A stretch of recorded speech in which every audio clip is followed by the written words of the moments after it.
Welcome, Aftermarket Pros, to For the Record. Now, listen to a slice of wisdom, a concept, a sentiment, and maybe even a rant from one of your industry colleagues.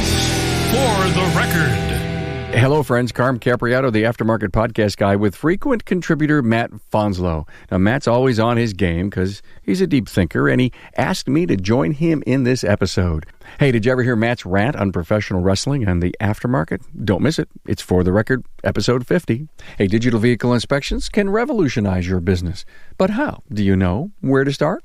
FlexCheck Auto provides a high value for your shop, and it delivers you a big ROI. Now, the process-driven, intuitive platform design increases efficiency shop-wide and provides clear and transparent information to the customer, increasing ARO. Now, if you're a process-driven company, you'll love FlexCheck Auto because we think like you. Designed by a shop owner for shop owners. Now, in FlexCheck Auto's fully customizable DVI platform, transparency, flexibility, and a short learning curve combine to provide excellent value. Let FlexCheck Auto guide you, your techs, your shop, and your customers into a better way of doing business. Go to flexcheckauto.com to learn more.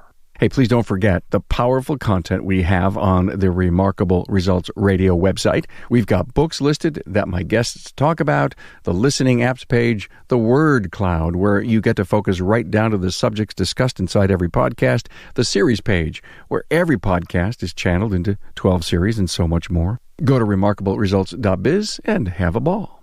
Hey, the views and opinions expressed are those of my guest and do not necessarily reflect the views and opinions of the authors, sponsors, associates, or affiliates of LSTN Media, LLC.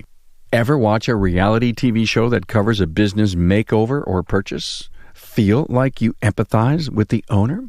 Do you know deep in your heart that what you are doing isn't working? Ever feel that you're digging a hole and it's getting deeper? Do you know specifically which challenges you need to overcome first? Where do you start? People, processes, product? Hey, catch the banter between Matt Fanslow and me, For the Record. This is Matt Fanslow, and this is For the Record, featuring Carm Capriato. You invited me back again, huh? Always. You're always invited. Hey, do you watch much reality TV? Not a lot, but I tend to remember the ones I've seen. And this isn't a new idea for me, but you and I have talked about this on the phone a few times, that I've watched back years ago with specifically the ones that come to mind is Gordon Ramsay's Kitchen Nightmares. And then that was the UK version, and then he has a US version that's just Kitchen Nightmares, and that tends to be a little more American, dramatic and more swearing, stuff like that. And I can't help but see a very, very strong resemblance to the auto repair shop and the plight of these struggling restaurant owners. And then Gordon Ramsay comes in to help them out, and over and over and over again, you see these trends, and the trend is a lack of leadership, a lack of a focus on quality or a focus on a process, whatever that may be. It could be the process in the front of house. It could be the process in the kitchen, and caring about what you're doing and taking it very seriously as a professional. We've all seen the commercials for these shows. They go into the kitchen, they go into the freezers, the refrigerators, and you want to throw up and you never want to eat out again. I remember one show where the guy walked into the freezer after he decided to hire him, and he said, you served me this steak an hour ago? And there was all these rotted steaks in the freezer. Yeah. And, it really hit me upside the head as to, here was a guy who loved to cook and he started a restaurant. Here's a guy who loved to wrench and he bought or he started a shop. And this is why, the coaching industry that we have is so big and it's so huge and it's so important in our industry to help people know what they don't know. But did you ever, Matt, just yell at the TV screen? Did you just yell at the TV screen? Because it's happened to me.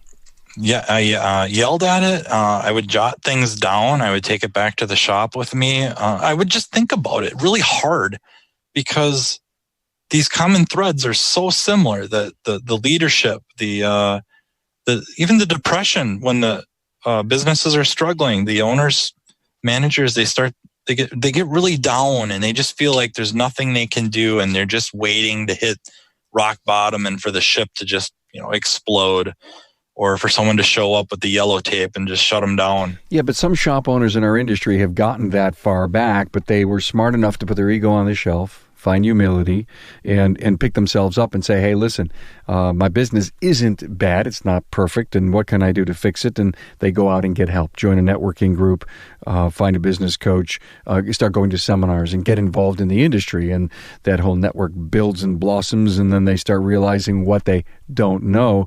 But, when I ask you the question about yelling at the TV, every single time I would watch Marcus Lemonis, and The Prophet, yep, I would see, he'd go and decide if he's going to buy these places, and you'd say, no, Marcus, don't do this. Don't you yelling at, and then he would finally buy the place, and then the owner's true colors start showing, and he getting deeper, and although he probably knew what he was doing because it's a TV show and they're kind of setting up the audience for an hour, you'd start and realize, oh my God, Marcus talks about people, processes, and product, and so many processes aren't there. There's usually some really good people, but they've given up. They're just, if you will, the robots of the owner who sometimes doesn't have a great handle on the business. And I think The Prophet's a great show for any entrepreneur at all to watch, because you may see yourself in that person.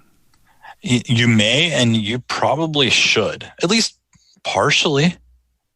You know what I mean? Like, and that's for anybody, even if you're an employee watching these shows. Sometimes you can see yourself in that. There's those episodes where you had a manager who was doing anything and everything they could think of and constantly getting blocked by the egotistical owner, who maybe wasn't so much egotistical, but scared. I don't want to lose what I have. I have this many customers. It's not that many, but they come, they're loyal. I don't want to lose them. I don't want to alienate them. And usually when the expert comes in, whoever that may be, there's another one, I think it was called Restaurant Impossible, but I don't remember if that's the correct name. That might have been a different series, but it was a different gentleman would come in, and essentially the same thing would help a restaurant owner figure out. And I guess I keep going back to restaurants and even bars. Bar Rescue is another really good one. I was flipping through the channels and I saw one on beauty parlors, I think. Yeah. It's truly amazing how these shows have caught on and how it really shows the vulnerability of the small business person. And, the outside looks really cool, but, they're not making any money. They can't hold on to good people. In the case of Marcus Lemonis, he usually keeps most of the people there, and he usually finds that shining star inside the business who's just pent up and, is so good. And he'll go to that shining star and sometimes even make him a partner. And then, or sometimes say, listen, I'm going to make you the general manager. I think you've got the heart and the soul and the desire. And, Marcus comes in and actually shows the owner how valuable people are. Yep. What I find to be a trend is how rare it is for these people to come in and fire people. Not saying it doesn't happen, but there is a lot of times where they show up and there are employees that you're maybe even yelling at the television, get rid of them. But when things start changing, attitudes start changing, that spirit, that caring, when they see the leadership kick in and that they see the passion of the owner for what they do and what the business provides and their passion for the business and the people within it, like how much they really do care about you. Yep. All of a sudden, these people that you're screaming at the TV, get rid of them. I would have fired them immediately if I'd have found that out. Yep. No, they turn into being maybe not the shining star, but a very important cog in the turning around and resurrecting of this business. And it's too easy to point the finger, right? It's just so easy to do, and it's natural. When you're in a grind and trying to just keep your business alive and worrying about how many steaks to make or how many widgets to buy, you don't concentrate enough on the purpose and the values of the business, which is the culture. And sometimes when the heart, here comes Marcus, and I'm picking on him because I really like that show. He comes in and he has this meeting, and he says, "Listen, it's going to be tough, but I care about you. I care about our people, processes, and product." And he changes the culture, and people look at him and says, "Man, this guy's got heart." And even the owner may have had heart, but the heart is broken because they're not doing well, and they've never put culture and their people first. Yeah, they're beaten down. They're drowning, right? They're drowning in debt. Things may have started out well, and then they start going not so well. And, I know I mentioned it a little earlier that I keep going back to restaurants, but I just see these parallels where, you have the kitchen brigade, or they are like the auto techs. And sure, they're generating food or dishes or whatever you may be, meals.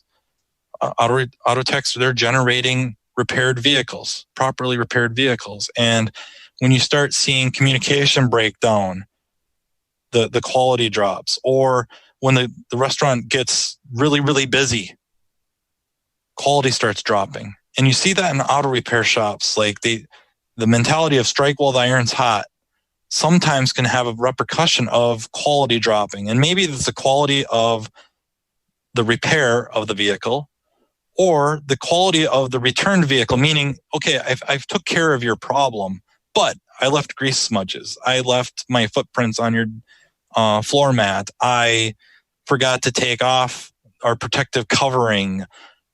Who knows? So that quality drops. Or the quality of my inspection of the vehicle. Like, we're supposed to inspect every vehicle. I have a DVI to do. But because we're so busy and I look at my board and I see all these keys or all these tickets I got to go grab, I race through it. I miss a bunch of things. Or, I do the red check mark, but I don't take very good photos. So I make it a little more difficult for my advisor to upsell.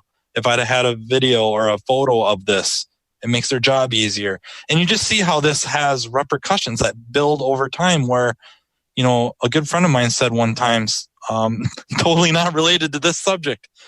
Aaron Keppen one time told me that sometimes you have to slow down to speed up. I keep throwing that out on so many different subjects now. It's pretty crazy that, yes, sometimes you need to slow down to speed up. And it may not be like speed up, get more done. It might be speed up, be more profitable. No doubt. Highlighting gets you in trouble. So maybe a really good mental thought to have, and I'm big into these kinds of concepts, if you will, where if you see your shop going a little loose, like you say, there's a million keys up there, you can always say, stop, let's not highlight, let's go deep. And maybe the word is go deep means thorough.